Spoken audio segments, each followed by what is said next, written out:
శ్రీ సంక్షేమ పథకానికి మీ వ్యతిరేకం కాదు. ఫస్ట్ నుంచి మా గోల్ అదే. చంద్రబాబు నాయుడు గారి ప్రభుత్వం ఒక రకంగా చెప్పాలంటే చాలా గొప్పది అనుకున్నారు అందరూ జనం. ప్రజల్ని మోసం చేయడానికే ఈ చేసి పథకం కూడా. ఏమిటి ఆ పథకం? ఎందుకు మోసం అంటే నువ్వు చదువుకునే పిల్లలకు ఫ్రీ బస్సు పెట్టు, మహిళలు అడగలేదే, చదువుకునే పిల్లలకు పెట్టు, కాలేజీకి పిల్లలకు పెట్టు, అది మానేసి సిసిసి పథకం అని చెప్పావు. కానీ ఈరోజు ఆటో వాళ్ళు పొట్టలు కొడుతున్నారు. మేము అదే చెప్తున్నాం.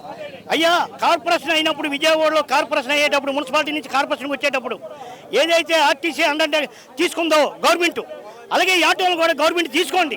నెలకు 30,000 ఇవ్వండి. ఫిట్నెస్ కానీ ఫైనాన్స్ కానీ అన్ని కిస్తీలు మేమే కట్టుకుంటాం. నీ బోర్డులు పెట్టుకుంటాం, చంద్రబాబు నాయుడు గారు కటౌట్లు పెడతాం, సందుల్లో గొంతుల్లో వాళ్ళ ఇంటి ముందు దించుతాం. బస్సు ఎక్కడ మెయిన్ రోడ్ల మీద దించి వెళ్ళిపోద్ది. వాళ్ళు మళ్ళీ అక్కడ పరిస్థితి ఏంటి? కానీ ఇది కరెక్ట్ కాదండి. మేము ఒకటే చెప్తున్నాం, ఇప్పటికైనా మీరు కళ్ళు తెరవండి. ప్రతి ఆటో డ్రైవర్కి బ్యాడ్జీ ఉన్న ప్రతి ఒక్క వ్యక్తికి నువ్వు 15,000 రూపాయలు వేస్తానని ప్రకటించావు.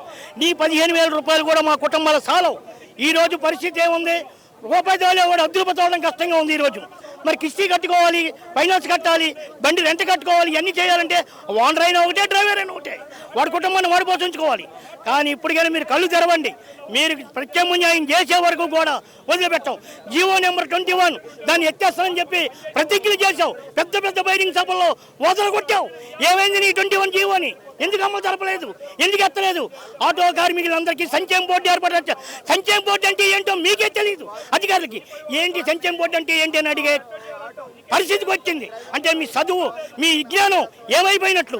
ఈ రాష్ట్రాన్ని ఈ గవర్నమెంట్ పరిపాలిస్తున్నారంటే తెలుసుకోవాలి కదా, చట్టం ఏంటి అని తెలుసుకోవాలి కదా. ఈ దసరా పండుగ నుంచి 15,000 ఇస్తున్నారు, కానీ ఎక్కడ కూడా కార్యాచరణ చేయబట్టలేదు. మీ దగ్గర ఉన్న డాక్యుమెంట్లు తీసుకోలేదని చెప్పి కొంతమంది ఆరోపిస్తున్నారు. నిజమా? అసలు సాఫ్ట్వేర్ పని చేయట్లేదండి. నువ్వు 2 రోజులు టైం ఇచ్చావు. నీ 2 రోజులు టైం దేంట్లో కొంగల తొక్కు ఎవరు కొట్టుకుంటున్నారు ఇక్కడ? నువ్వు ఒక్కసారి కళ్ళు తెరి మీ అధికారులను పంపించు. ఈ సేవ దగ్గర, ఆర్టీఓ ఆఫీసుల దగ్గర జనం ఎలాగొన్నారు, ఏజెన్సీల దగ్గర అస్సలు నీ సాఫ్ట్వేరే పని చేయట్లా. నిన్న మేము కలిసాం, ఆర్టీఓ గారిని కలిసాం. అయ్యా, మేము మారుస్తున్నాం, అవుతుందని చెప్తున్నాడు. అది ఎంతవరకు? ఫిట్నెస్ ఏంటి? ప్రైవేట్ దొంగలకి ఇచ్చావు, దోపిడీ చేసుకుంటున్నారు. 2,000 రూపాయలు దోపిడీ చేస్తున్నారు. 1,200 రూపాయలు, 1,100 రూపాయలు బ్రేక్ చేయాలని అంటే ఒరిజినల్గా గవర్నమెంట్ చేయాలన్నా 870 రూపాయలు. ఈరోజు ఆ ఫిట్నెస్ కోసం దాదాపు 2,500 రూపాయలు తీసుకుంటే వాడు బ్రేక్ లైట్లు కాకర్లా, హ్యాండ్ బ్రేక్ కాకర్లా, ఏం అవసరం గుర్తుపడ అంతే. ఇదేం గవర్నమెంట్ అండి? ప్రజలను ఏం చూస్తున్నారండి? మీరు కళ్ళు పెట్టుకుని చూడట్లేదా? మీరు అటువంటి మాటలు చెప్పారు. మరి లోకేష్ బాబు ఇంతవరకు నోరు పట్ల, పవన్ కళ్యాణ్ గారు అస్సలు నోరు పట్ల. ఆయన ఎంతెంతో పెద్ద పెద్ద ప్రతిజ్ఞలు చేశాడు. కమ్యూనిస్ట్ భావాలన్నాడు, మార్చులేను మార్చాడు, అన్ని చెప్పిన సిద్ధాంతాలు మనిషి. కామ్గా డిప్యూటీ సీఎంగా రాగానే ఆయన ఏం లేదు, ఓ మాలాట వేసుకుంటున్నాడు, గుళ్ళు గోపురాలు తీరుతున్నాడు. ఏంటిది సినిమానా? ఏం పట్టించుకోవట్లేదు, ఎవరిని పట్టించుకోలేదు. నీ పిఠాపురం, నీ నియోజకవర్గం ప్రజలే ఈ రోజు ఆటో కార్మికులు రోడ్డు ఎక్కారు. కాకినాడ నుంచి, ఎక్కడ వైజాగ్ నుంచి ఒక కార్మికుడు ఈ రోజుకి బోర్డు పెట్టుకొని పాదయాత్ర అమరావతికి పాదయాత్ర వస్తున్నాడు.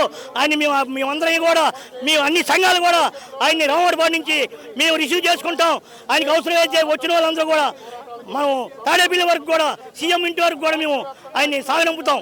ఇది ఏంటి అసలు రాబోయే రోజుల్లో కార్యాచరణ ఎలా ఉంటుంది? ఇదే వైఖరి కనుక ప్రభుత్వం వైఖరిస్తే కనుక రాబోయే రోజులు కార్మికులు చచ్చిపోవడానికి కూడా సిద్ధం. నేను ఒకటే చెప్తున్నా, నిజంగా మీ ప్రభుత్వం మంచిదనుకోండి, మీరు పాలాభిషేకాలు చేయించుకోకూడదు. ప్రజలు చేయాలి, పార్టీ కార్యకర్తలు కాదు, ప్రజలు చేయాలి. సీఎం నిజంగా మంచోడు, ప్రభుత్వాన్ని బాగా పరిపాలిస్తున్నాడు.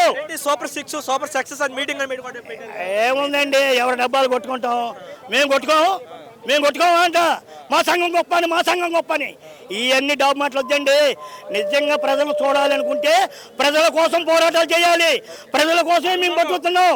ఖచ్చితంగా చెప్తున్నాం, ఏదేమైనా సరే సీఎం వైఖరి మార్చుకోవాలి. కుటుంబానికి 25,000 ఇవ్వాలి. లేదా గవర్నమెంట్ ఈ ఆటోలన్నీ హ్యాండ్ ఓవర్ చేసుకొని 30,000 రూపాయలు ఇస్తే మేము రిపేర్లు మేమే చేయించుకుంటాం. చెప్పాం కదా, ఫిట్నెస్ అన్నీ మేమే చేయించుకుంటాం బాబు. సందుల్లో దింపుతాం, గొంతుల్లో దింపుతాం, వాళ్ళ ఇంటి ముందు దింపుతాం.